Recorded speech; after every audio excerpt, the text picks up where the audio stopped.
Welcome to this latest edition of the Real Deal podcast. I'm the host, of course, Cyril Gerald Quinn. As we record this on a Wednesday evening, episode 865, NFL Week 19 Wildcard review. Of course, we're going to look back at the Wildcard games and, of course, ahead to what should be a tremendous and fun divisional playoff weekend. As always, I'm joined by one Robert Sapp. So Sapp, how are you doing this evening? Yes, sir. I'm doing very well. I'm doing very well. Very excited to talk about all of the great action from this past week. Yeah, a lot of great action. And I was completely wrong as far as like I was complaining about the number of Mm-hmm. games and the teams, how many teams Mm-hmm.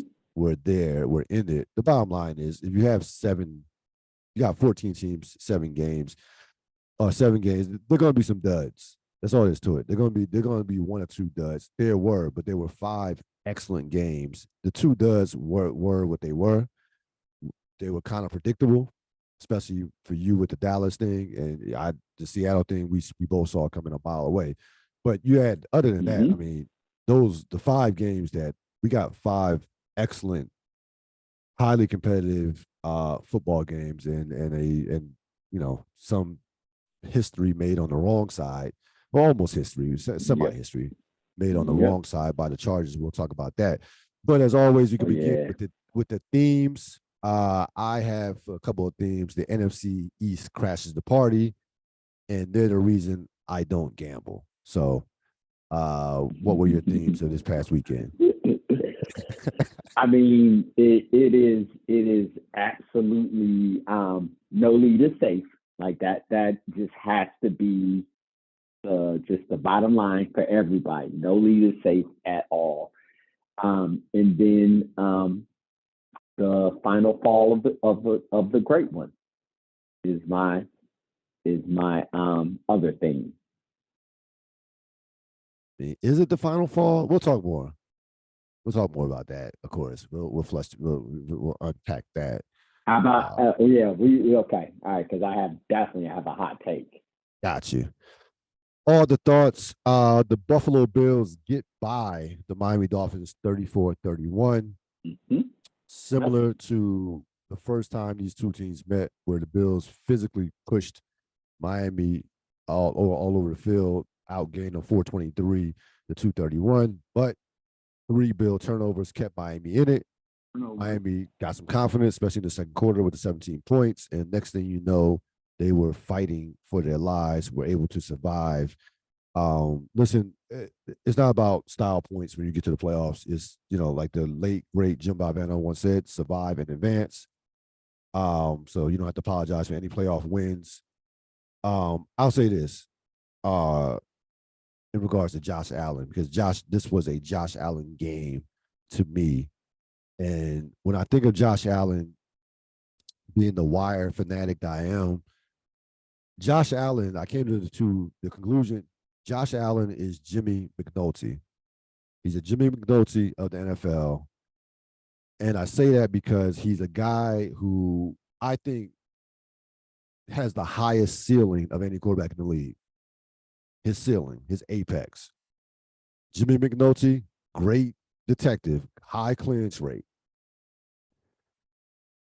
But the problem is the self-destructive behavior of one Jimmy McNulty. It's the reason why I would take Lester Freeman, why I would take Bunk, while I would take even Kima over McNulty. As far as if I just want consistency and just a steadiness in terms of on my team, on my particular team as a law enforcement for the bill for the Bills with Allen, his self-destructive behavior are the turnovers. These turnovers come in bunches. Seemingly, he had two. He had three. He had three in the playoff game. The fumble, of course, the strip fumble, and the two interceptions. The two interceptions, the first, I mean, just inexcusable interceptions. And I think that when I see Josh Allen, it's a kind of like a conundrum. It's like it was like he's fighting, and the Bills as well as the organization. He's fighting his own talent. Like you can be so talented to where there are missteps in fundamentals. There are missteps in terms of just always going, seemingly just wanting the home run all the time. You know what I want in my quarterback, especially in the postseason? I want a singles and doubles quarterback. I don't need the grand slam or 3-run home run in the playoffs. I don't. If it comes, cool. But I want a singles and doubles. You know what happens to teams in Major League Baseball who are home runs and strikeouts? They lose in the postseason. They get exposed. So that was my epiphany on Josh Allen. Well, not so much epiphany, but that's who Josh Allen is to me. He's Jimmy McNulty. What are your thoughts? The game itself, like I said, I knew it was going to be such an annoying game. I just knew it. I knew it. It's the third time. It's the playoff. The Bills Dolphins is just going to annoy me, and that's exactly what the game did. It was an annoying game. At no point in time was I worried we were going to lose the game, but to your point of everything you said, and then I add in our inability to run consistently and effectively, our protection breaking down, my disappointment in the secondary, a lackadaisical tackles by our biggest stars, and it just was irritating to watch. But with that being said, like you said, there just isn't any apology for wins in the playoffs. It just isn't. And so advance and go on and ideally finally play the Cincinnati game that that should be played, like against two teams. I really want to see how good Cincinnati is against us and how good we are against Cincinnati. I really want to see this. If we're number two, or if we've been replaced by Cincinnati, I want to know this. So, this actually is the game that I'm the most interested to watch in probably a very long time. Yes, it's a fascinating matchup. It's again, we'll certainly talk more about it later on the podcast. But listen, take the win, you move on, you won at home, and to your point, I never thought there was never, even when they took the lead, there was never a moment where I thought the Miami Dolphins were going to win this game. Their offense was pathetic. They couldn't even get. I mean, listen, Skylar Thompson. That's all you need to know. But Yeah, just even, third string. yeah, third string quarterback, and also they just, little discombobulation as far as just getting plays in and things of that nature. Now, again, to their credit, they battled. Like was no excuses in terms of having a third string quarterback. Matter of fact, they turned that into like a rallying cry, the no respect. And they went out there and made it a 4-quarter game, which is all you can ask for as an underdog and being on the road. Like they were right there, had the ball with a chance to at least go down the field for a possibly tying field goal. But again, you had a third string quarterback. They were not in any shape, way, or form were going to win that game. And the game shouldn't have been as close as it was, but we saw this recurring over the course of the weekend, minus the Seattle San Francisco game. And even to that, for at least a half, that those divisional battles are never easy. Like you know this team, you're familiar with each other throughout the course of a season, throughout the course of 2 to 3 or 4 or 5 years. If you've had the same main cast of players, and if you had even the same collection of coaches and what have you. So those division games that's why I love them. I love the playoff divisional games because you just don't know. They're rock fights. Yeah, they are. They are rock. They're absolutely rock fights for sure. Like that, 100%. That is a perfect description of them. Game of the week, Baltimore comes up short against Cincinnati Bengals, or Cincinnati, I should say Cincinnati survives Baltimore 24-17. This played out exactly how I expected it would play out. Like Cincinnati would win the game, but they would make Baltimore would make them bleed in order to do so, and it would be this game was going to be a fourth quarter game. This game was going to come down to a play here, a play there, and that's exactly what it came down to. Over the course, listen, all you need to know, over the course of the season, the Baltimore defense held Joe Burrow in check. Period. All three meetings, they held him in check. So they really, Cincinnati's offense really did next to nothing. He scored 17 points. Of course, you get the fumble recovery, 98 yards, which of course, that was the deciding play of the game. I've never been a guy who believes in, unless you are Randall Cunningham in his prime, or unless or Walter Payton, that leaving your feet to jump in the end zone. Like I just never like that. That never to me has been a winning play on the goal line. He jumped a yard or two too early, got caught out there in no man's land. Defender made a great play, and there you go. So again, he's a second string quarterback. Okay, we're talking about Tyler Huntley here. It's not Lamar Jackson. So I know that Harbaugh took some heat for some like play calling, what have you. But again, I can't knock Baltimore. This was a game that they were not supposed to win on the road against a team that frankly is better than them. Cincinnati did what it had to do to get to the next round. The offense, of course, the offensive line has to be concerning moving forward, especially this week. So that is a concern that reared its ugly head again with the Bengals. They currently have 3 offensive linemen that are down right now. How many of those guys will play this week? We don't know as exactly as of yet. At least 2 of them are going to be out. 2 of them are going to be out.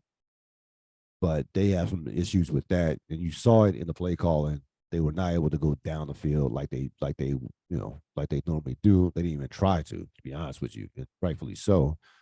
Trying to keep their quarterback upright, and the running game was not, next to non-existent. So, excellent game. Excellent, just a physical, well played, for the most part, well played football game, minus, the Tyler Huntley jump, minus that. Yep. It was a extremely well played. Now, I thought he actually played well for the most part. To be honest with you, he made some plays with his legs. We know how Yeah, limited no, they he was are. not to blame. No, we know how limited they are, even when Lamar Jackson's healthy. So offensively, minus Mark Andrews, they have one weapon offensively. That's Mark Andrews, and that's it. He's the entire pass offense. Pretty good running game, and the running game is not what it is without, of course, Lamar Jackson. So that team is a limited offensive football team, but to their credit, they had got, and over the course of the last 8 or 9 games, they had gotten their defense right to a point to where it became formidable again. And again, Baltimore has a lot of pride. That team has a lot of pride. They won a lot of games over the course of the Harbaugh era. So this game, nothing surprised me about this game. This game played out exactly how I thought it would play out. Yeah, I agree with that. This is another one of those divisional rock fights. I mean, it just absolutely was. This was AFC North football, hard nosed, hard hitting. Nobody giving an inch the entire game. That fumble return for a touchdown was I immediately flashed back to the Ben Roethlisberger Yeah, interceptions James in the Super Harrison. Bowl. Yeah, the James Harrison. Yeah, Yeah, that. I just, Yep. that's it. That's a game. That's it. That's a game winning play. It just, those are just devastating to recover from. Just devastating. Um, so, or Detroit Polamalu flying through the air, stop. Like it it's a play that wins the game in a game that was going to be, 50-50, and the Bengals made that special play to win the game. So you got to give them all the credit in the world for that. Yeah, no, they did what they had to do. And the bottom line is the Bengals over the last 2 years now, 4-1 in the playoffs. They know this iteration of them, led by, of course, Joe Burrow, they know how to win close games. That's all there is to it. They're comfortable in these close games. I know the kicker finally missed. I think he missed the extra point finally, but the kicker, they have a top kicker.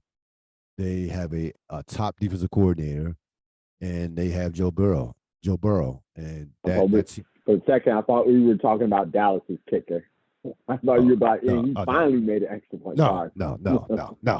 He's still not there yet. The fact that he still has a job is amazing to me. But we'll talk about that. Yeah. But, we'll get there.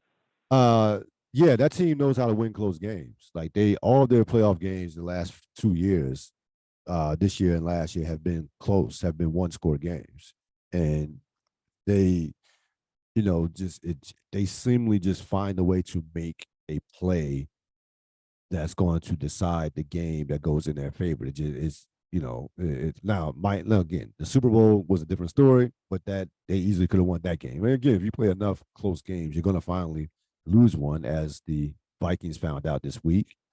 But I like Cincinnati's just tenacity and just the mental toughness that they have. I mean, going back to being down 21-3 at the half on the road against Kansas City, let you know all you need to know, winning 2 road playoff games last year. So that team, they know how to win. That's all there is to it. They're a team that knows how to win, and certainly, to your point, cannot wait for the matchup against Buffalo. So it's just without question to me, just the most attractive of all the matchups that we have this weekend.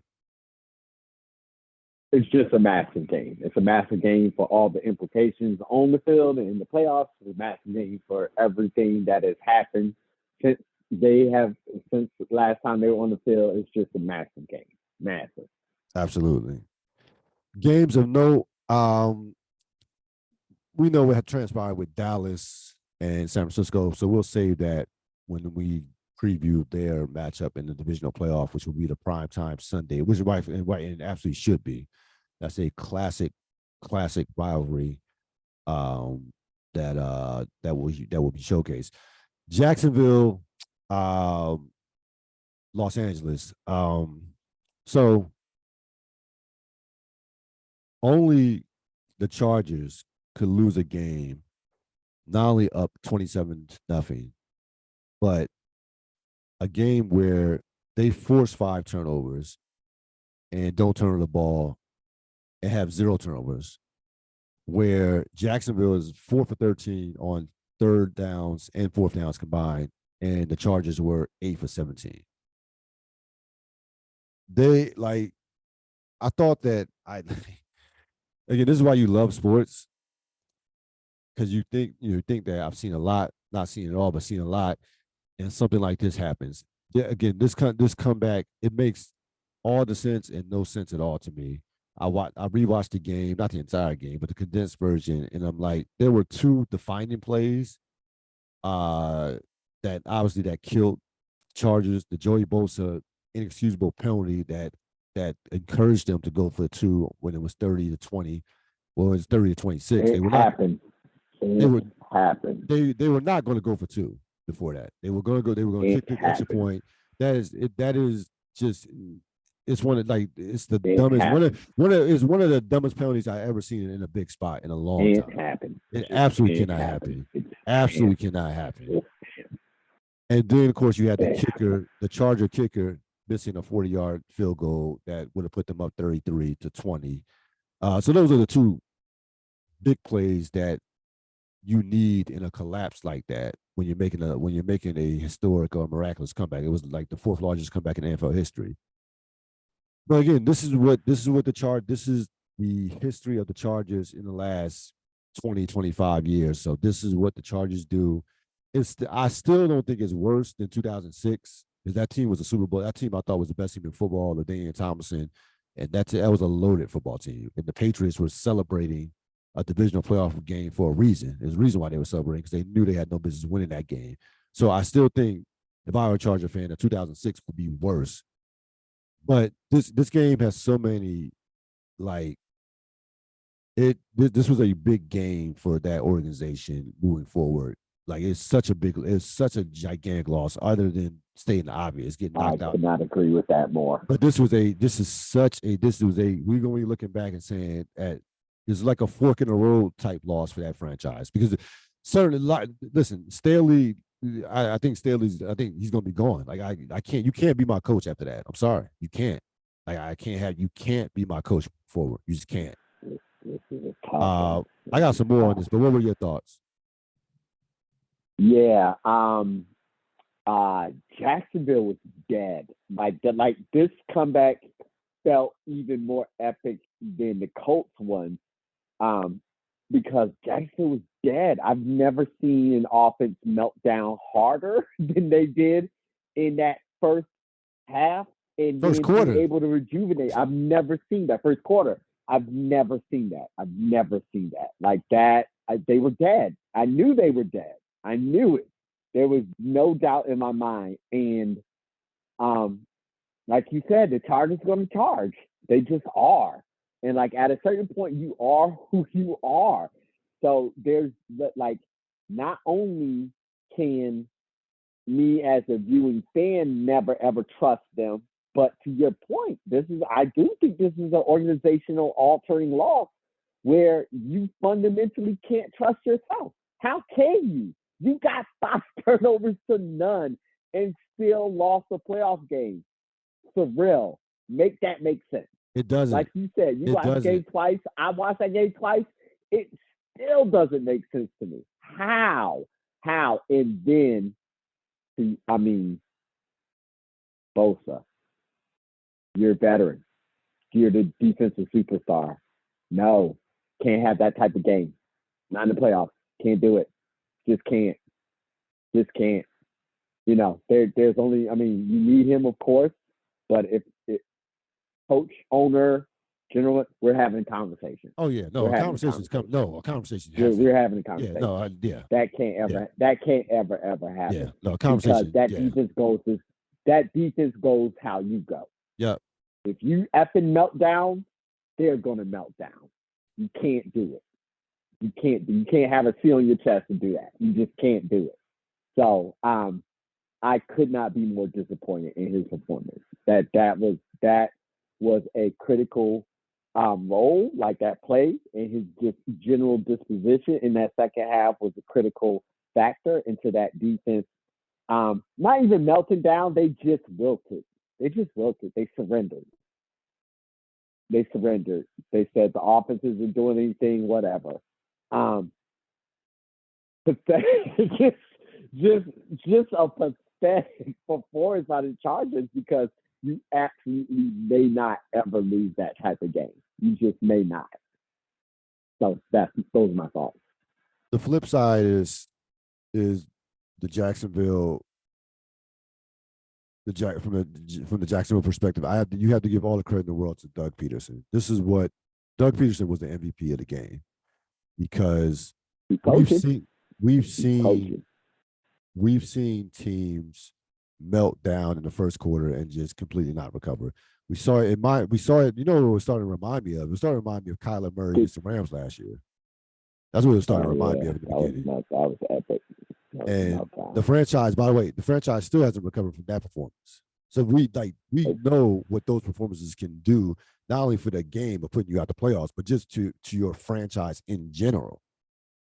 Well, to your point, the Chargers coaching staff didn't coach forgot that it's a 60-minute game. Just forgot. No, that's Started 30 minutes and we're yeah. good. We're out of here. That's why I have to give it. That's why I have to give Peterson all the credit in the world, because his team, unlike Joey Bosa, they kept their cool. The quarterback kept it. They made stop turning over the ball, which is, I'm sure, was number one on the list. Let's stop turning the ball and let's see what happens. The score at the end of the half was ginormous to make it 27-7. Like that was because like Chargers actually should have been up by more.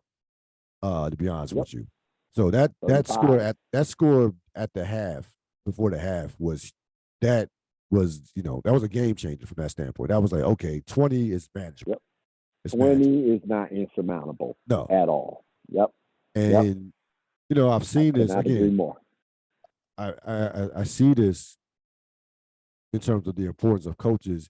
Coaches, for the most part, in professional sports, the regular season is fine, and you use the regular season as a teaching and building up great habits. Of course, you're trying to get to the postseason through developing those habits and the culture and what have you, all that great stuff. But coaches are hired for the postseason. I'm hiring a guy with the whole idea that you can navigate my team under the highest pressurized situation, which is the postseason.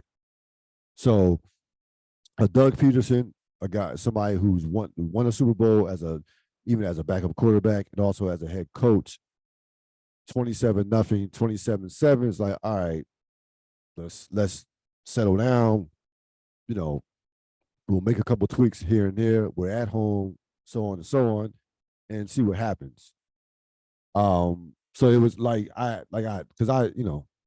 we rip coaches all the time. We're ripping Brandon Staley for how his team responded. So the flip side, I have to give the coach credit when you make that type of comeback, and don't get a lot of help. The Chargers made the Bosa play was idiotic, and the field goal kicker missed the field goal, but the Chargers didn't turn over the football. So it's not like there was no special teams scores or anything, punt, block, return, touchdown, kickoff, none of that. So yeah, they got some help, but your quarterback had to play out of his mind, which Trevor Lawrence did in the second half, and they were patient. That was when I watched it the second time. The second time, I noticed how patient Jacksonville was. It wasn't like, let's go for the home run 80-yard pass. No, we're going to take the check downs, take some of these crossing. They did some crossing patterns and go from there. They had a 7-minute drive. So they were getting chunk plays. They were patient and they stayed the course, and they physically and mentally wore down the Chargers, which is not hard to do in terms of mentally, because we know they are mentally weak. We know they melt like ice cream. So give Jacksonville the credit, but that, to our point, that will be the Chargers. That will be a loss that changes, to me, the course of the direction of that franchise, or in terms of what they're going to try to do moving forward. Giants, Minnesota. I had this game dead to rights. Giants 31, Minnesota 24. This was the absolute Daniel Jones game. Daniel Jones was the best player on the field. He played the best game of his career. You talk about 300 yards passing, 70 yards rushing. He's really played well down the stretch, to be honest with you. Look at the overall numbers: 8 touchdowns, just one interception in his last 7 games. And I'll be honest with you, I walked away from this game thinking that the Giants might have found their quarterback. I'm not saying Daniel Jones is going to be the next, Phil Simms or superstar type quarterback, but I'm saying I think there is some franchise potential. There is a franchise potential there with him, and we're seeing how, if he continues to develop in the way he's developing, and they get better pieces around him, the offensive line, receivers, things of that nature, there's no reason why he can't be that quarterback for the next 7 to 8 years or so. But the Giants, I thought the Giants absolutely would win this game. We know that I had zero faith in Minnesota. Not saying Minnesota played poorly, but it's something to be. There's an advantage of playing a team, losing to them, and playing them within the next 2 to 3 weeks. Within a month span. They played them, I think, last month. or late December. So they were very familiar with what they were doing. And they should have been. They could have easily won the first time in that building. By the way, so that they were not going to be shook by on the road and playing inside that building. So give the Giants all the credit in the world. They continue, just this magical carpet ride of a season. The ball get Brian Daboll all the credit in the world. Should be, interesting all season for Minnesota. We both think Kirk Cousins will be back for at least one more year. What were your thoughts on this game? Yeah, my thoughts were Dable is that dude. He's that dude. Yep. I mean, it is as plain as day. You can see the drop off in Josh Allen. You can see the elevation of Daniel Jones. Yep. I don't know how good Daniel Jones is. I just know Dable can coach the hell out of a quarterback and get him to play at his peak efficiency, and that's why I saw Daniel Jones. You want to talk about the difference, the variance of play in the Josh Allen experience? There was no variance with Daniel Jones at all, like no variance at all. That it was impressive to watch that game plan emerge, and I tried to cake up for Minnesota. I really tried. It's like that. I tried, but that Green Bay game broke me, and it appears the Vikings were never ever really able to recover, and they absolutely were who everybody said they were, and so they should just go home shaking their heads. I mean, at the end of the day, it was absolutely the same old Vikings.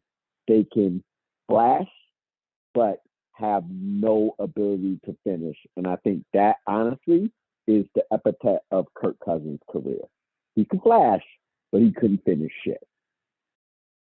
No. And then, we talked about outplayed by Daniel Jones. How dare you? Yeah, at home at that. Yeah. So to put that in perspective, right? You're getting outplayed by a guy who's making their first ever postseason start with less talent around him, by the way, compared to the pieces that you have. Yep. So, oh my gosh, that just tells you all you need to know. Dable that offense? Oh my goodness. Oh yeah, those weapons? Please, yeah. Like no, yeah. I mean, yeah. It's come on. Yeah. Come on. Those skills from the come on. Yeah. Come on. Stop playing. That's what? No excuse.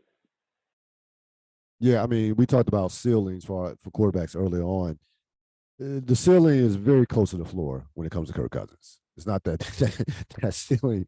The difference between the ceiling and the floor is not that far when it comes to Kirk Cousins. Kirk Cousins can get you to the playoffs with a certain amount of talent around him, but that's about it. And in today's NFL, with the expansion of the playoffs and what have you, getting to the playoffs and losing is like, that's not a good season. Like, that's just not, unless you were like the Giants, or unless you were like a team like if Detroit made it, somebody like that. But for the most part, if you've been knocking on the door, or you had a veteran quarterback that's Pro Bowl caliber, or had those type of weapons, that's not going to be considered a good season anymore. Like, just at all. This is not. Like, the Chargers losing, not only how they lost, but them losing in general with Justin Herbert to that team, to the Jacksonville, even if it had been like even if it had been a close game, or even if it wouldn't have been like a collapse like that, it's not a good season. It's just not. Like, it's much easier to get to the playoffs than what it once was. So that bar has been raised. So from that standpoint, I would say, despite their 13-4 record in the regular season, divisional title, I don't think that I wouldn't categorize that as a successful season for the Minnesota Vikings, to be honest with you, even though I had no faith in them as a Super Bowl contender. So the Giants will advance, of course, to play their longtime divisional rivals, the Philadelphia Eagles. So before we get to the biggest disappointment, who won the week, one of the deep dive, a subject that's been ongoing for basically the entire season. and definitely cast a heavy shadow over the Baltimore Cincinnati game on Sunday night. Um, and that's, of course, Lamar Jackson. Lamar Jackson, of course, we know will not be an outright free agent. There's no such thing as outright free agents um, in the NFL if you haven't, especially if you haven't been franchised. Of course, your team has the right always to franchise you. So he's not, not like an NBA clear cut, that type of free agent, but does not have a contract for next year. You know the story. Once, you know, wants to be a highest paid quarterback in the league. He's coming off 2 seasons. He has not finished the last 2 seasons. So he's missed 10 games in the last 2 seasons. A lot of talk about the injury this year with the PCL. I'm not going to sit up there and question his toughness or what have you, in terms of what have you. If I was advising him or his people close to him, I wouldn't have played either without a contract. That's just like when I heard Michael Vick call him out for not saying I would have put a brace on it and suited up for the team. I'm like, Mike, do you realize he doesn't have a contract? Do you understand that? Like, what are we talking about here? Like, you would play football without a contract for the future? Like, No. that's insane. As a fan, I mean, it jumped out because this is a ex quarterback. This is like a fellow ex quarterback. What are we talking about here? Did you even realize that he doesn't have a contract? Maybe you forgot that he doesn't have a contract. Maybe that just slipped your mind, which I don't know how that would be possible. But the bottom line is, I'm not knocking Lamar Jackson for not playing, and I'm not knocking Baltimore for not giving him all the guaranteed money, which they won't. Here's what I will say before I hand it over to Mr. Sapp. These two are much better, much better together than they will ever be apart. You don't replace a franchise MVP caliber quarterback. You can ask the Miami Dolphins, right? Just ask a number of franchises. You just don't. Like what happened in Green Bay, what happened in San Francisco, that will probably never happen in the history of the NFL, having back-to-back Hall of Fame, all-time great caliber quarterbacks. It's just like that's just like lightning. That's not going to happen. So you can say it sounds great to say, let's trade him and get a high pick and move on from this situation. That sounds great. It sounds like, not for the team, not traveling with the team, so on, blah blah blah, so on and so on. Okay, should he have been with the team? Probably. But does that mean that we're going to all of a sudden move off a guy who was a unanimous MVP in 2019 and who is still only 26 and still has potential to get better? And are we looking at ourselves in the mirror in terms of the weapons that we've had around him and coaching him up to be a better threat out of the pocket? And again, if you're Lamar Jackson, are you, going to another team? You've done a lot of winning in Baltimore. They do have a great culture. That is a championship culture. They've had excellent defenses. John Harbaugh is a above average coach. Not a lot of great franchises out there. It's not.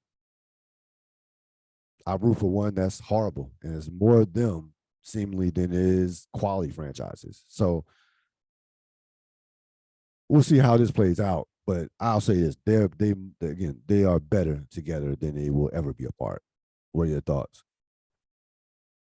Yeah, the irreconcilable differences. It appears that they just not going to be able to find a way to be together. And yeah, I agree with you. They are much better together than they will ever be apart. So you think a trade is imminent? You don't think I he'll just be? think it's somehow, some way they're going to not be together. It just appears to be headed that way. However it happens. Yeah, I mean, listen, through the tea leaves and stuff that you read, reports like that. I mean, in sports in general, like nothing surprises you anymore with these trades, like with trades and things of that nature. So I would not be. I'm not going to be shocked if he's moved. if he's not on Baltimore next year. I certainly won't be. But again, it to me, um,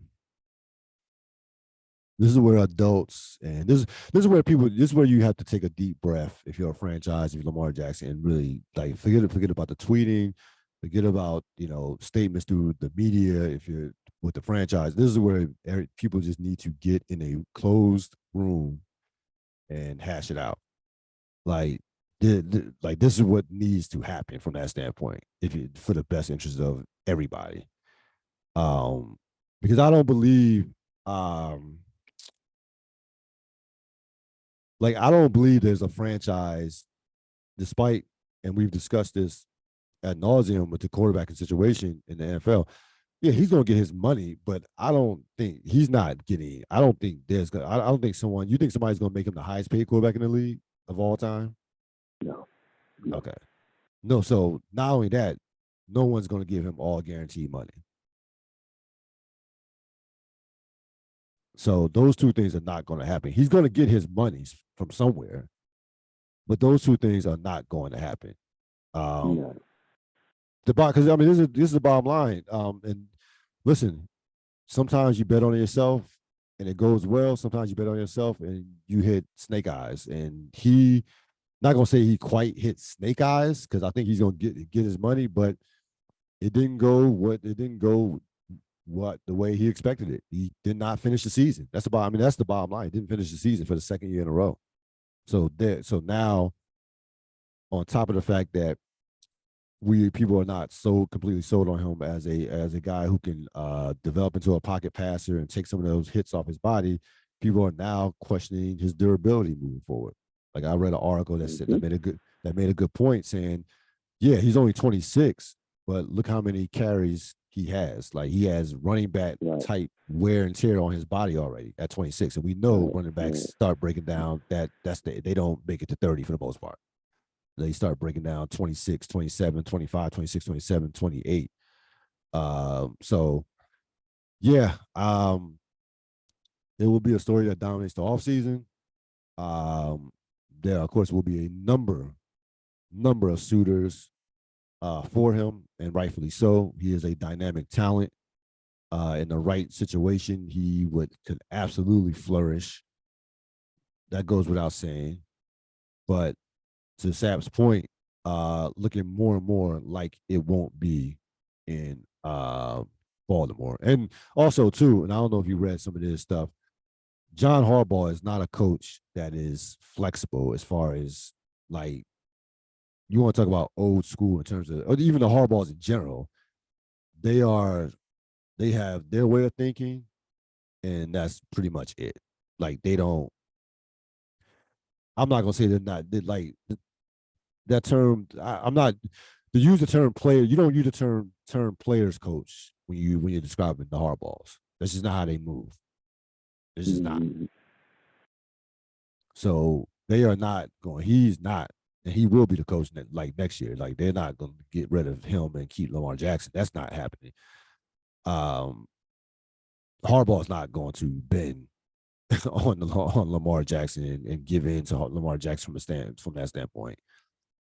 So you're Jackson. If you're a Baltimore fan, listen, you've had a great organization. They've drafted well, they've developed talent, but it's one thing to draft well and develop talent and replace that piece. It's one thing replacing a wide receiver or a running back or even an offensive tackle or defensive tackle or defensive end. That piece is the most irreplaceable in all of sports right now. Period. So, like I said, cooler heads need to prevail. If you're a Baltimore fan, to get this situation rectified, but it seemingly like that will not be the case. Stock up, NFC East. You have 3 NFC East teams in the divisional round. The NFC East was the class of the league all year long. They've proven it throughout the course of these playoffs as well. And they again they had 2 games where they both won on the road. Now, of course, you have Philadelphia and New York, and then you have Dallas taking on San Francisco. So definitely stock up, in regards to the NFC East division. Who do you have for stock up? Yeah, I mean, you got to give it to the NFC East. I mean, three teams in the division. It just doesn't get better than that. So, yeah, I think could be higher on the NFC East. Stock down, Brandon Staley. Um, I think this was an easy one for me. I could have won. I also could have won. We could have definitely won Joey Bosa as well. They kind of That's mine. actually, That's mine. yeah, yeah, I'm sure. Yep, yep. Yeah, So you that's my just stock down. Joey as a Bosa. head So we stay in that same game. coach, you cannot like to lose a 27-point lead anywhere, home or away in a playoff game, and to have the better quarterback. It just can't happen. And to me, I've seen too many situations over the course of his short tenure in Los Angeles where it's like, what are you doing? Why are you doing this? And it's too many. Like, it's been way too many head scratching situations with Staley. I think he's a decent coach, but if I have Justin Herbert and the time is already clicking because Justin Herbert is about to get paid. Matter of fact, he might get paid in this offseason. They were talking about reading an article about that a couple of days ago. That, yeah, you need to take advantage of that rookie. I think, yeah, he might have what they. I think they can wait one more year before they have to pay him, and then once they pay him, of course, we know what happens with that with the rest of the roster and what have you. But they've wasted 2 years of Justin Herbert, who we know is a all-world caliber quarterback with all-world talent, and you don't get those years back. Hey, hey, if you don't win early with that level, with that, that's why this is a big year for Cincinnati. It's a huge, obviously, I mean, well, Buffalo, like, yeah, big year for Buffalo as well. Even though because Allen's contract Yep. will certainly Yep. will start to kick in next year. So It's massive. yeah, no, it's simple mathematics. That's it. Cannot pay everybody once you give if you have a star quarterback and you have to franchise caliber quarterback, you pay him the kind of money that you have to pay him, and you have to pay a Herbert, you have to pay a Burrow, you have to pay a Josh Allen, Mahomes, what have you. That's just goes without saying. So they've wasted 2 years of Herbert. You have nothing to show for it. You have one playoff appearances with no wins to show for it. Yeah, Staley has to go. It's just that simple. Like, yeah, I can't. I don't want to hear. I know they got rid of the coordinator, whatever. That's like firing the hitting coach in baseball to me. I don't pay that too much mind. Coordinators. I mean, Leftwich is gone from Tampa Bay, but ultimately, it's about the head coach, and I just cannot envision them winning at a high level with this guy as their head coach. Your stock down course was Joey Bosa.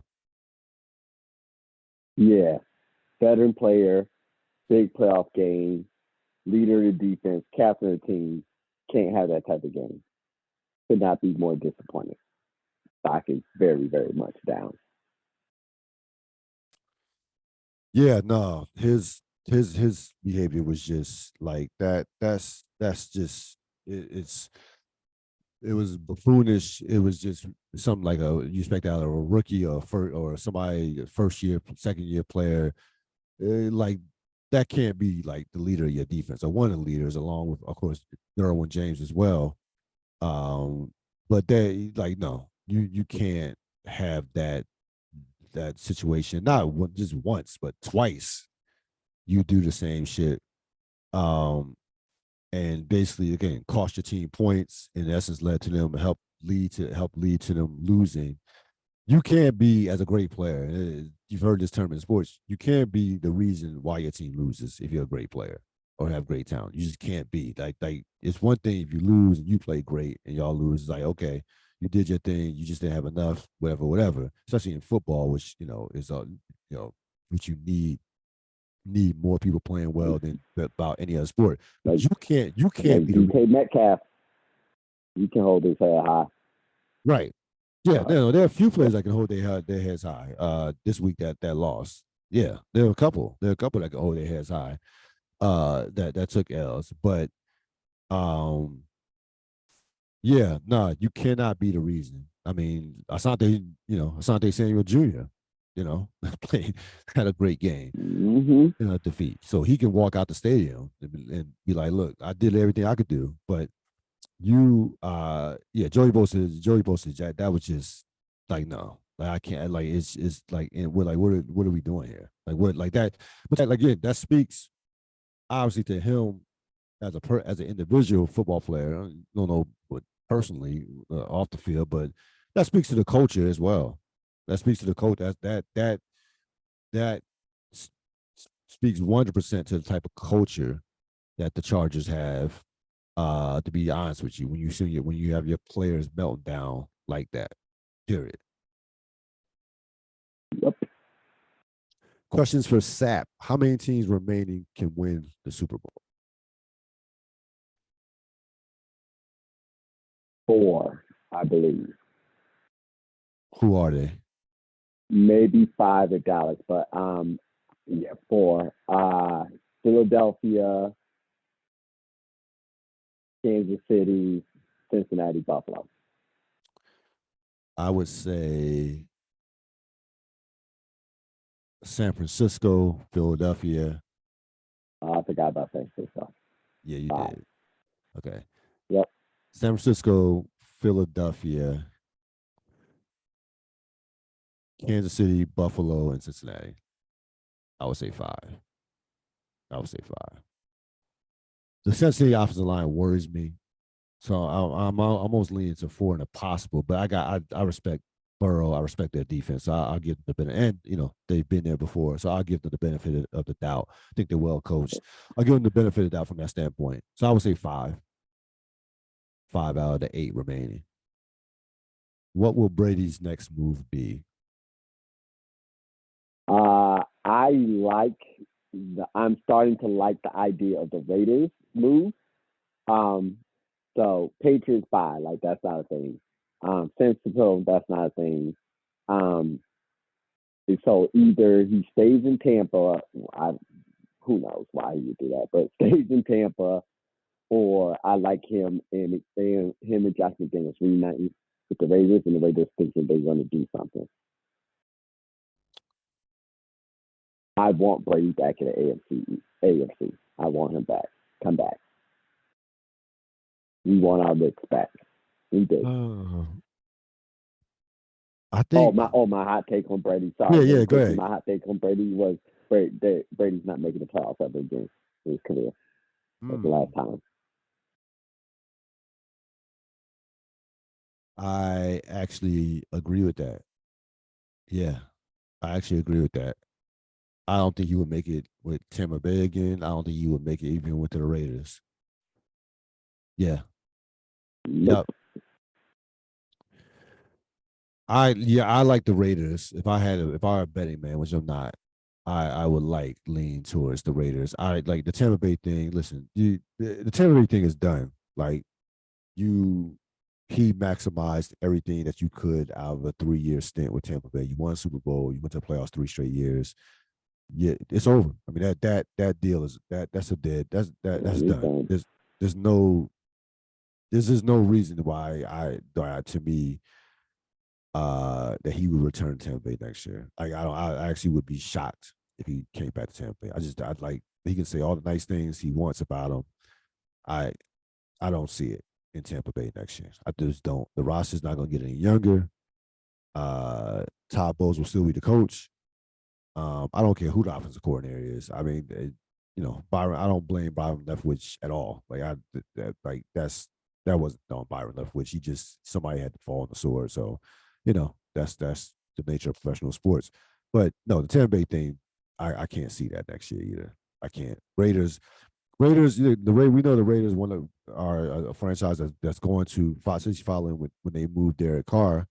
We're going to want to make a splashy move. He makes Brady that would make Brady and Brady outside. They have some talent there with Devontae Adams and what have you, and the other receiver Renfro. Brady's gotten to the stage in his career where he's into the splash as well. Like he's into like the Like Brady's into, being on television and kind of like that celebrity. So that it actually makes perfect sense. Now I'm actually thinking that I'm actually will be surprised that if it didn't happen. I mean, the Raiders can fuck it up because they're the Raiders, but that to me would be the ideal move that I see happen with Brady going, because it just makes too much sense, to be honest with you. But he will one thing he will be playing football next year. I don't think he's retiring. I don't see that happen. I think he will be playing football next year.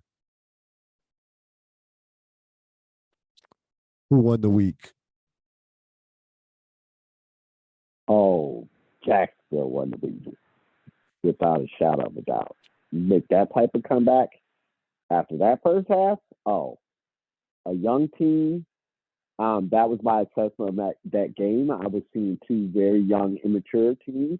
You make that type of comeback. Oh, you have all the belief in the world. Yeah, no problem with that. I had Daniel Jones. I just think about where he's come from to where he's at right now. I had no coming into the season. I was like Daniel Jones is another quarterback. Like I had no faith or belief in Daniel Jones whatsoever. Like this guy, like this guy's a mediocre quarterback. Like I don't foresee. I don't. You told me that Daniel Jones would ever win a playoff game, I would laugh at you. Would have laughed at you. But over the course of the season, he's gotten better. And they've had a myriad of injuries offensively. Like they've lost receiver after receiver. They didn't have great receivers to begin with. Look at some of the guys they're throwing to like the guy was I think Hitchens. There's a guy basically was a throwaway. Like y'all, he was on y'all team. Y'all, he was on the he was an ex Bill, and he was the best receiver on the field on against the Vikings. Uh, yeah, no, I think Daniel Jones just his development, like you said, giving Brian Dable all the credit in the world, but he just does not play above his head. Like he's not going to make that catastrophic mistake. He has gotten like this year, obviously early in his career, he was an absolute turnover machine. I mean, a turnover waiting to happen. That that has not been the case this year. We've seen a lot of quarterbacks completely melt down their first playoff game, especially on the road. I mean, Kyler Murray last year, and he comes out there and plays the game of his life in his very first playoff game. That's special to Yep. me on the road. And again, the Giant offense minus Saquon Barkley does not have a lot. There's not a lot there. It's just not. Like Woo, there's Saquon's good. Boy, is he good. there's He not is there fun to that watch. yeah, He this is it's fun not to a lot watch. there at all. So like I said, like I said earlier, I believe that they might have found their quarterback that they could develop, and as long as they keep adding pieces. And the thing about Jones, as a comparison to some of the quarterbacks we've talked about over the course of the podcast, you are not going to have to break the bank to keep him. Like he I think he will get a team friendly contract, maybe a slightly above team friendly contract, but I don't see like you won't have to go deep into the well. Like you can surround him with some pieces. Like you can pay him and still surround yourself with some pieces with the right development and with the right moves. So that's the advantage that the Giants could possibly have moving forward if I'm looking ahead to to their future with that franchise. But with that being said, I think he won the week. But again, the Jacksonville one, you overcome a 27-point lead, 27-point deficit anywhere. You definitely have a right to have a claim of winning the week. Biggest disappointment, I think this was a pretty easy one.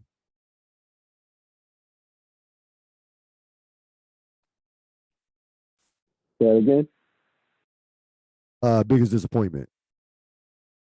Oh, yeah, we talked Joey Bosa. Yeah. I mean, Oh no, that was really, Patel. just the Sorry. I'm Chargers sorry. as Then a whole. let's Yes, just go. Let's just go to the flip side. Yeah, Chargers. just Then the on the Chargers as flip a side of whole. that, it's Um, got to I, be the Chargers. I just this is like I said. No, You it mentioned can't happen. It can't happen. It just can't happen. It there are cannot certain happen. franchises. There are certain franchises that you just don't, for right and rightfully so, that you will never ever trust. I will never trust the Atlanta Falcons after 28-3. I will never trust the Los Angeles Clippers after 3-1 against Denver. There's certain friends that will just never trust them, ever. I never trusted the Minnesota Vikings after the '98 NFC Championship. Certain franchises you just can't trust, and the Chargers, without question, fall into that category. They are the epitome of a franchise you can't trust. And what happens with the Chargers is, and you know this as well as I do, they tease you with the talent, with the potential. It's tantalizing. They can't just be regular bad. Like Detroit has been just horrible to where it's like, you're not even good enough to be a tease. You know, the Washington football team, we just been horrible. We haven't been good enough to be a tease. The Chargers will have every so often, they'll get a bunch of talent, stack a bunch of talent, make a smart trade or two. And it's like, look out for the Chargers. Like, could the Chargers beat anybody? They on paper. And it's like, nah. It doesn't even matter about the talent because they are who they are. They just are. And I will not believe it until I actually see them holding up a Super Bowl trophy against the Super Bowl. I just won't believe it. Sorry. That's where I'm at with the Chargers right now. That's where I'm at. So they are, without question, the biggest disappointment. Probably the biggest disappointment of 2023 right now, or in terms of sports, like in terms of on the field. Like they might hold that title for a minute. Divisional playoff preview. We have a great set of games this weekend. Like it is going to be, it's such an intriguing mix with the divisional, with what we got going on in Buffalo. And even listen, the first game. So we'll get to the first game, Kansas City, Jacksonville. On paper, a complete mismatch, experience, talent, what have you. Can you give our fans any reason? People are going to watch. But does Jacksonville have any hope? I do have one. Go ahead. I do have one. I do. Me and my brother, he convinced me of one. That's why I have to give my brother Eddie Sapp complete credit for this one, because I was firmly in where I think most people are, is that Kansas City's going to beat them 40-10, something crazy like that. Right. But he did remind me of two things. The absolute youth and just confidence and just dumb enough to not know what they don't know and not know they're not supposed to win this game. Are supposed to get blown off the field, right? So it's like that. You got a superstar quarterback on that side, absolutely, as well. But the biggest point being Kansas City, and I've said this, has a lot of Golden State in them. When they think they're better than their opponent, clearly better, they play around. They just play around. Right. Inexplicably, they play around. And so that's the little glimmer of hope that I can give fans who just want to see good football games, or Jacksonville Jaguar fans, is that Jacksonville is young enough, dumb enough, and talented enough to not know that they're supposed to lose this game. And Kansas City has the tendency, with teams they feel confident that they're better than, to play around and let them hang around in games. I think those two combinations could give us something. Could. Now, Kansas City comes out and plays their A game, no shot. Yeah, I think so. I think the worst thing that happened in Jacksonville was coming back like that, because I think Kansas City have Kansas City's full attention from that standpoint. I think if I would feel better about Jacksonville being, they have no chance. I would feel better about Jacksonville being competitive if they had just won a regular game per se against the Chargers. But Kansas City is going to have that, like Kansas City will have their full. They like that comeback can't, like, if you're Andy Reid, you don't need any more. Obviously, they're motivated as the playoffs, but watching that, it's like, oh, this team, anything's possible. This team came back from 27-0. That I'm sure is being hammered as we speak. That's being hammered down the minds of the Chiefs. And I also think I would feel better about Jacksonville if the Chiefs were like coming off a Super Bowl win versus coming off being eliminated in their own building in the AFC Championship. So I think they're running into Jacksonville is running into a brick wall with the Chiefs as far as just motivation and just that eye of the tiger. I think they're gonna.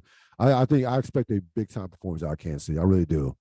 Uh, this game to me, you will have 41-17, that type of score written all over. I think that, and also I think that when you see a game like that, you have that emotional comeback. It takes a lot to come back emotionally, more so emotionally than physically. To try and get up, even though it's a divisional game, it's kind of like we did our job in terms of winning this one playoff game. It's like what I kind of question how much reserve does Jacksonville have left in the tank from an emotional standpoint?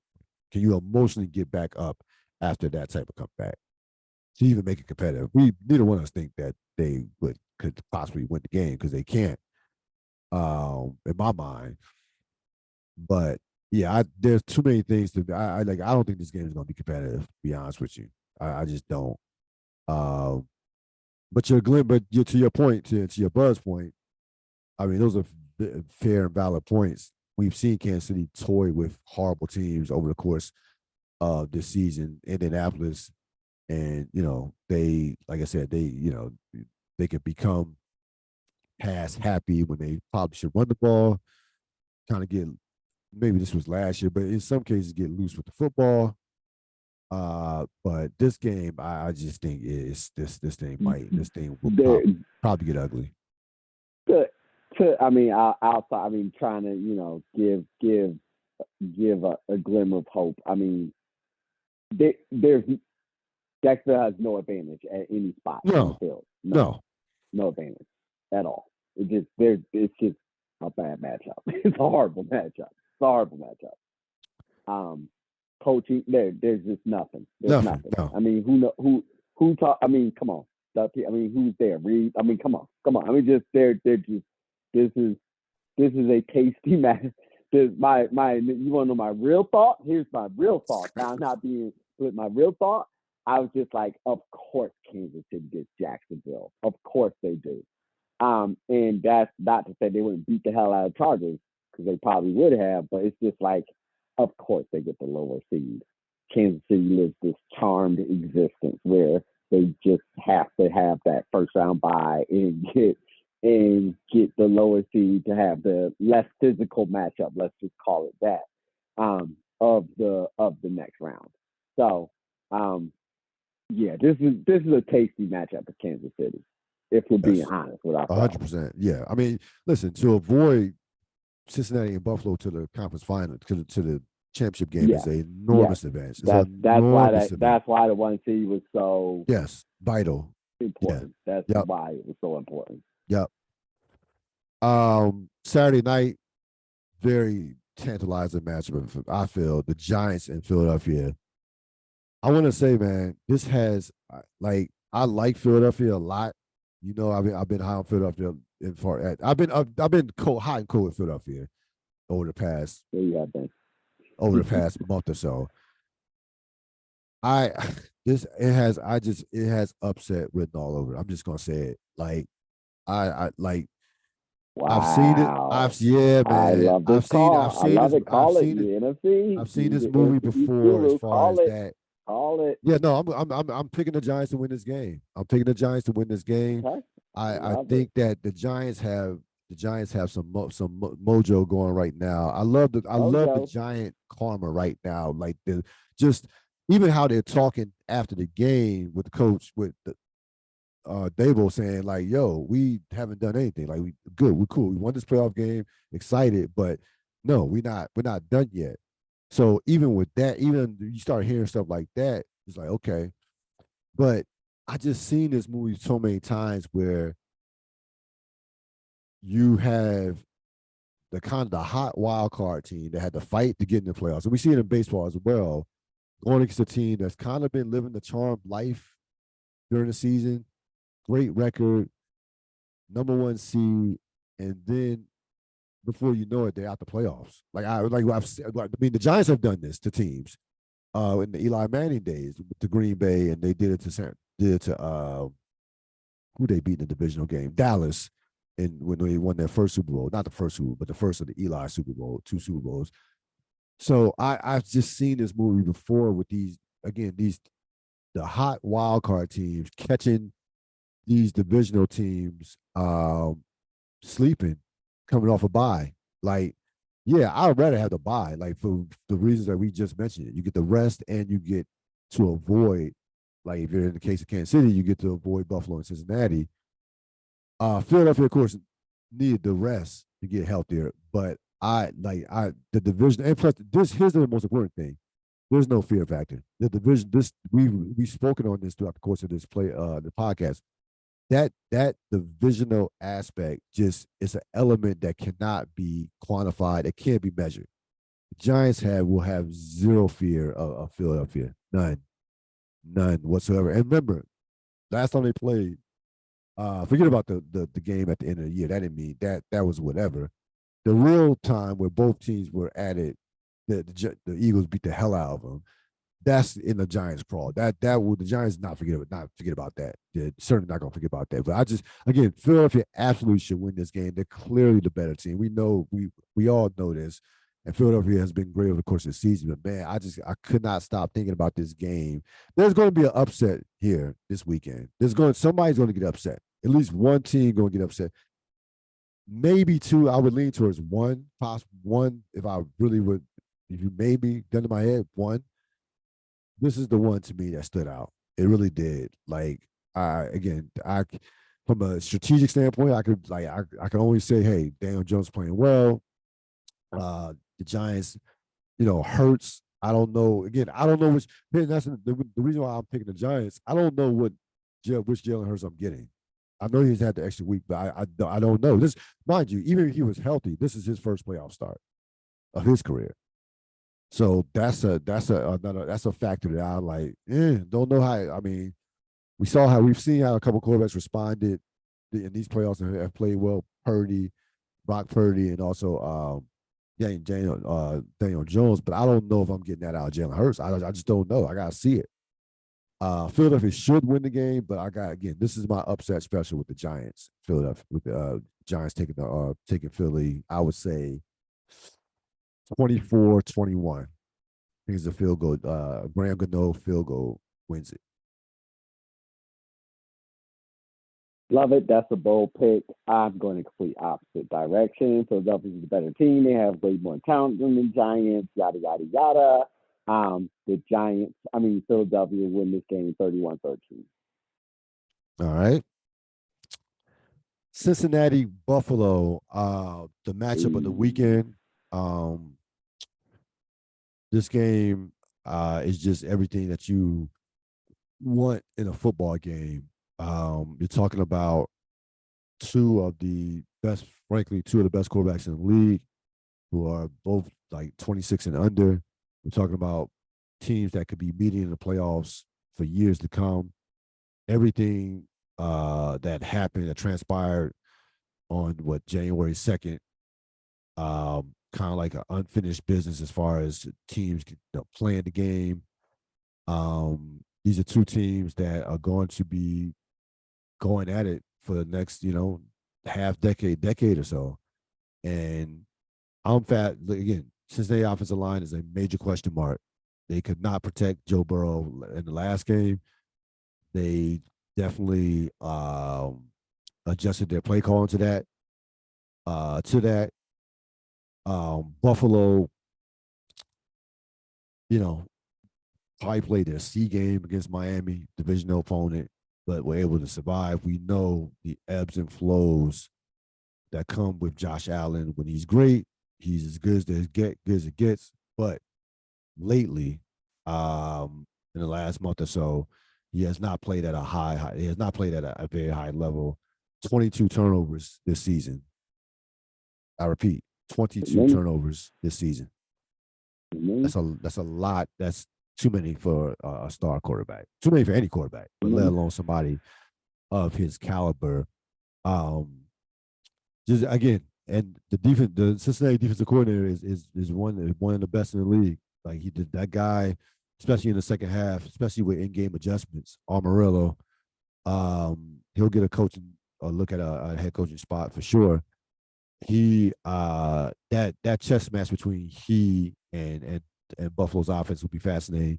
The chess match between Leslie Frazier and Joe Burrow will be fascinating. This is just a tantalizing game. If you're a football purist, this is it doesn't get much better than this, frankly. Like this is like a heavyweight championship fight, frankly.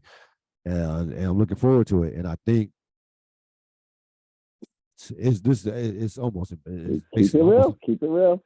I lean towards Burrow and Cincinnati because I just trust him more than I do Josh Allen right now. I just do. I just trust him a little bit more. And I think that ultimately that will be the difference. It's not so much the plays that Burrow will make, it will be the plays that Josh Allen does make that causes, I think, the Bills to lose.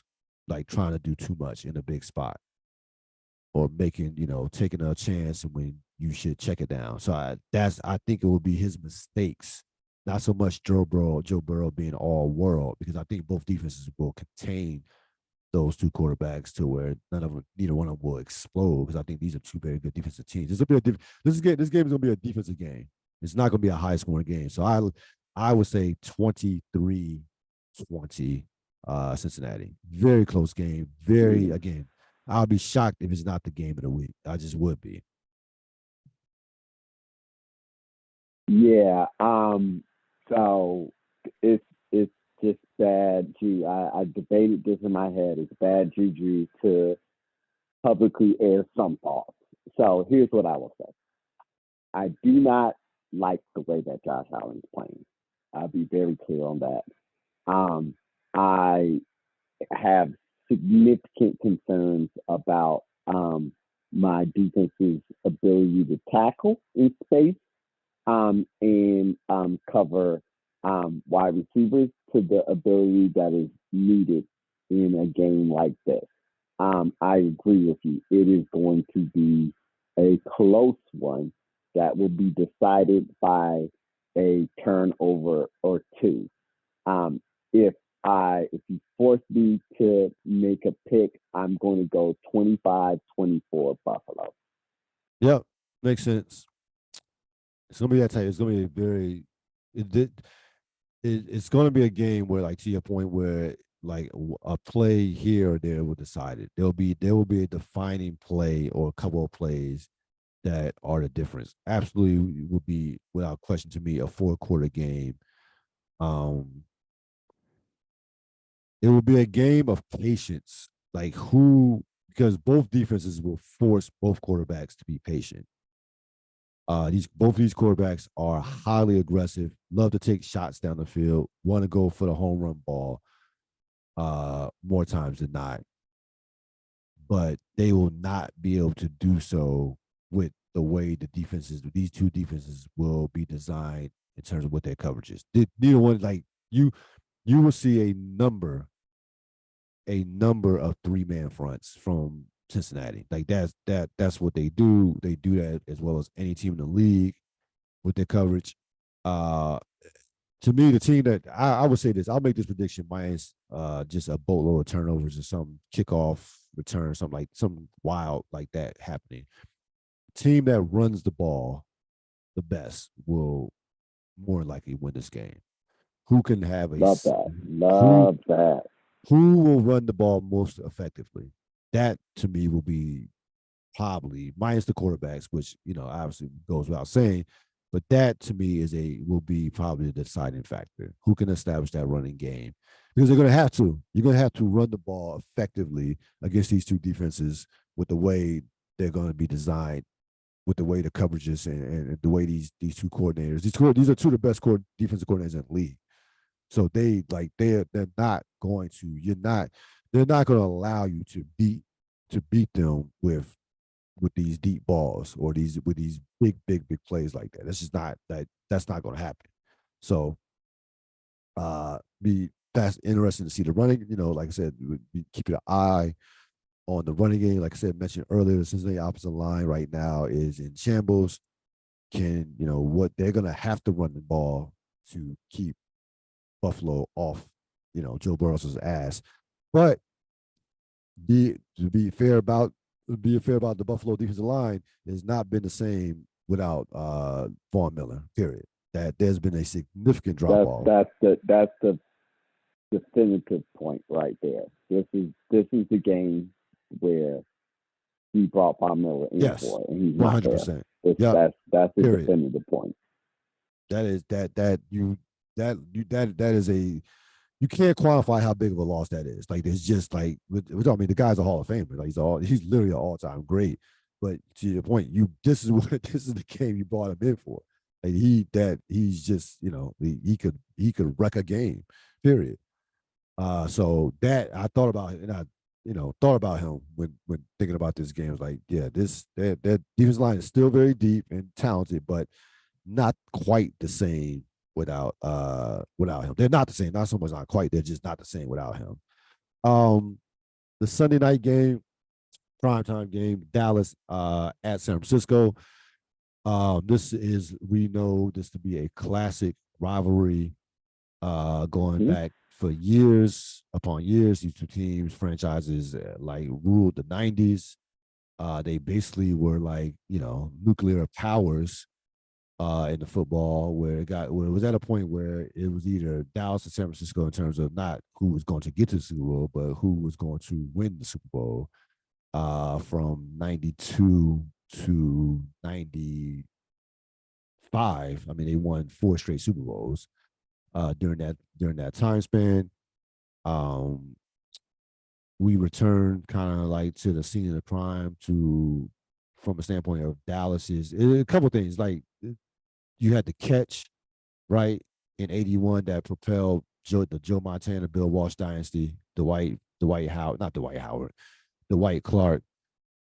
Then you had in 92, which was one of the great NFL teams of all time, the Dallas going on the road against San Francisco and taking them out, taking Steve Young and Jerry Rice out in that 92 championship game, 30-20. So a lot of history with these two franchises. Again, we remember it. I know you remember that. That Dallas 92 team was loaded. Of course. One of the great teams of all time. So in terms of this game, I'm not going to get too overly reactional to what Dallas did to Tampa Bay. I picked Tampa Bay with my heart more than my head. To your point, Tampa Bay was absolutely done. Like, they were cooked and flamed, were done. They were just that team franchise was just done. And give to Dallas's credit, they took advantage of it. But I'm not going to be overreact to that. San Francisco is a better football team than Dallas. They're a better football team. They're a more physical football team. Now, Dak Prescott is a more experienced quarterback than Brock Purdy. Okay. But Dak Prescott is still prone to making mistakes, to me. In terms of the interception, we've seen it, of course, in the season with the pick sixes and what have you. The San Francisco defense, the room for error is minimal. San Francisco is going to get turnovers in this game, to me. Like, that, there's no two ways about it. The question is, can Dallas withstand those turnovers early on to not get knocked out early? Because San Francisco reminds me kind of like a Mike Tyson in their heyday. They are trying to knock you out in the first. They're coming after your head. Like, when you come play San Francisco, you better come to play from the first snap. They're not messing around.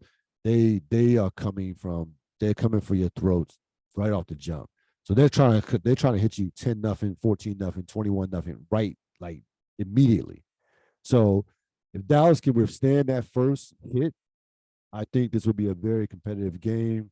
Could even be a 4-quarter game. And could be, maybe possibly turn into a classic. Possibly, it has classic potential because we know Dallas is a talented team. They can run the football.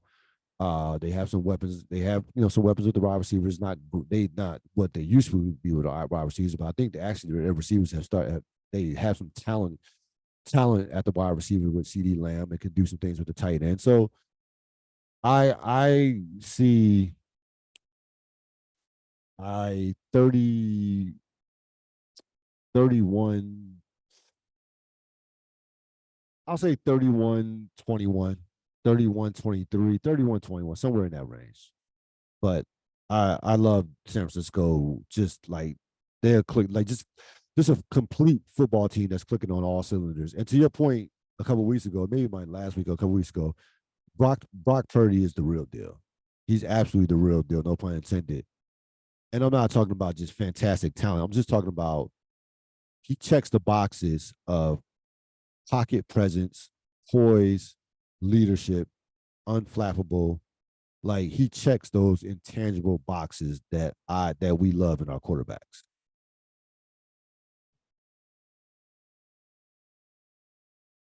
And by the way, the Trent Williams Yeah, Makai Parsons matchup will be that's worth the price of admission. That matchup, we're going to see that matchup. That you're talking about the best, probably the best offensive lineman versus the number one pass rush right now in football. That will be that's a talk about games within the game.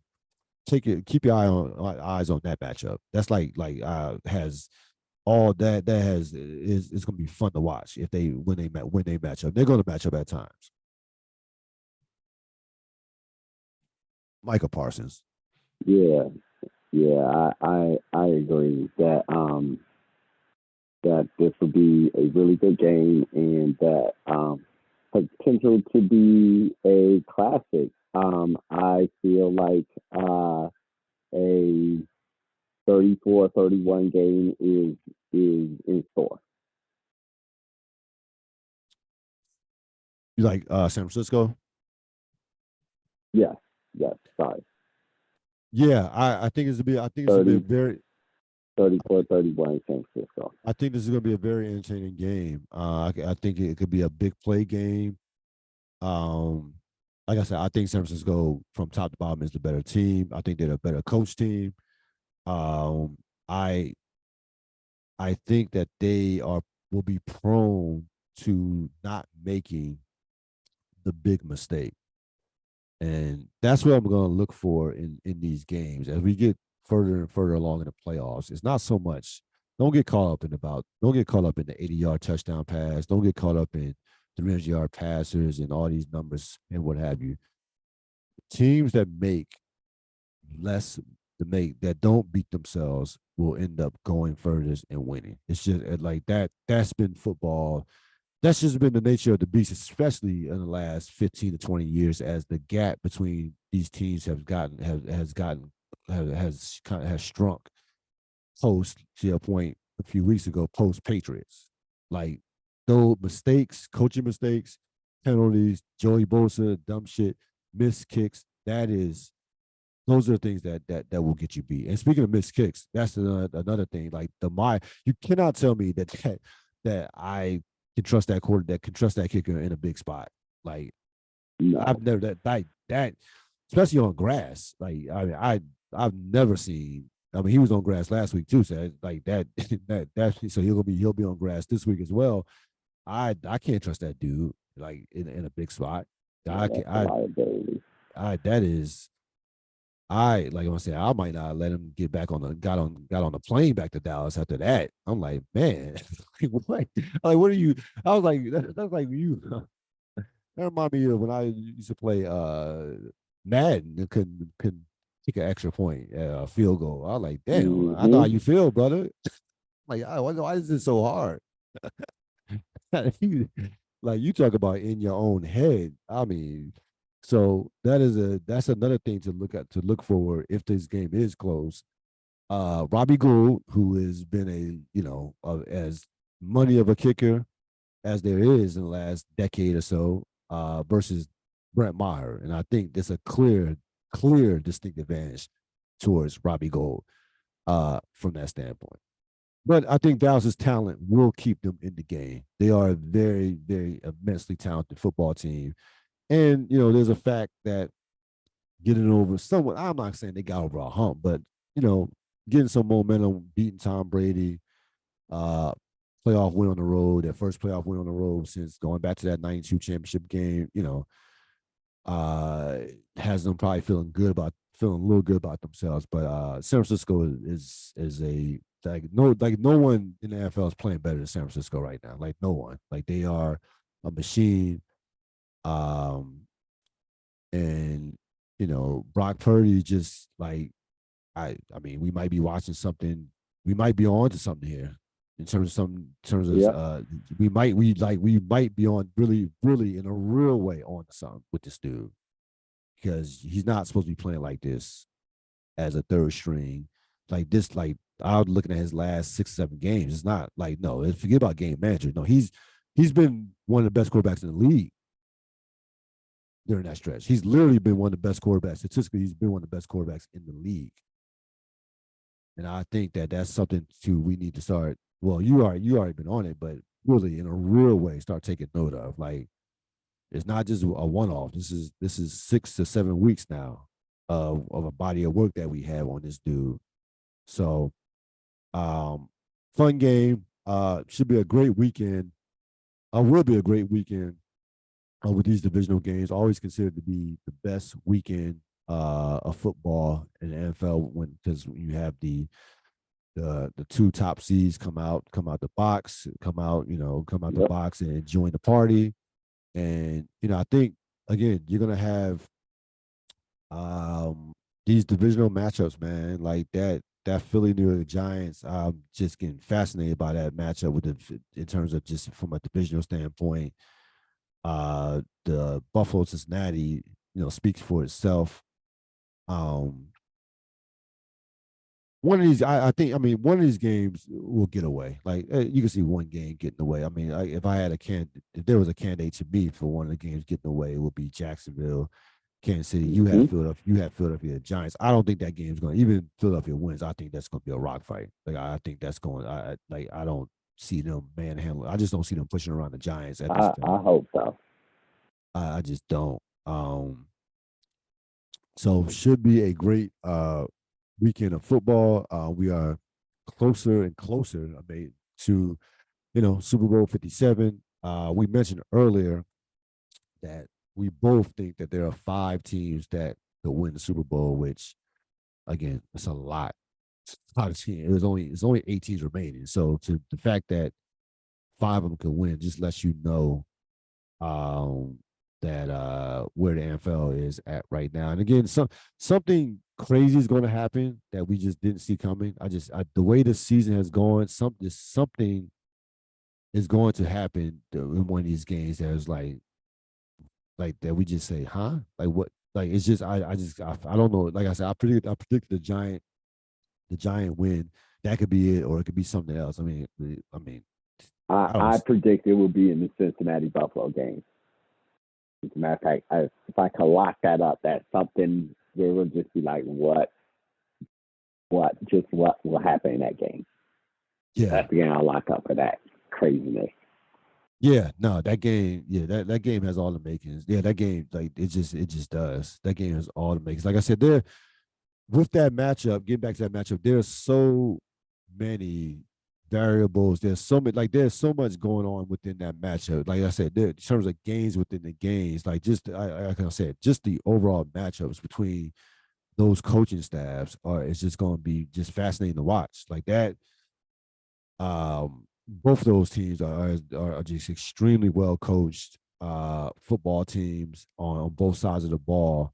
And again, we're dealing with two just high level quarterbacks who both want to stake their claim to being the next one. Like these are guys are highly competitive. They both want to stake their claim to being that dude. And it would be interesting to see which one handles it. Like I said, I lean like myself lean towards towards Burrow, being able to handle that moment, that big moment, a little better than Allen. But in Allen's defense, we have seen him play in his career 2 perfect playoff games, both last year with against Kansas City and against also New England. So we know that he can play on the big stage as well. So should be fun. Looking forward to it because we will be back to break it down and also to give you any major off the field news. We're starting to see a lot of we're starting to see obviously coaches getting interviewed and coordinators getting fired. Um, Eric Bieniemy interviewed with a couple of teams. Who else? One thing. Sean Payton interviewed with Houston, which I found curious. So here's the so no but here's the thing though. Here's the connection, right? So Payton goes on the show and says, "Yeah, I don't see Lamar Jackson. I think that Lamar Jackson deal is done." And then you hear Payton interview over Houston. I was like, actually makes sense. Yeah, is Sean Payton going to be in the mix to bring Lamar Jackson to Houston? That's because it did to me when I actually heard that Payton was interviewing with Houston before he talked about what he thought was going to happen with Lamar Jackson, and I was like, I'm like, why? What? Why you going to Houston? David Mills? Like, what are we doing here? Like, what? What? But then Interesting. it made all the sense in the world when I with what he said about Lamar Jackson once I realized that he had interviewed with Houston. So the NFL all season is gonna be it's gonna be another wild one. It's gonna be some stuff that had a lot of stuff that happens, especially with these quarterbacks. That happens, but expect some of these jobs to start start getting filled soon. So we'll definitely be talking about that. That's going to wrap it up for this latest edition of the Real Deal podcast. As always, like to thank one Robert Sapp and good luck to his Buffalo Bills. All right, sir. Appreciate that. Have a great week. You too. We will see you next time. The Real Deal podcast is on my YouTube channel, also anywhere where podcasts are available. We have a lot of exciting things coming up on the horizon. I can't share everything with you right now, but it's an exciting time to be a part of the Real Deal podcast. And again, I like to thank everyone for their support. Enjoy the rest of your evening. So long.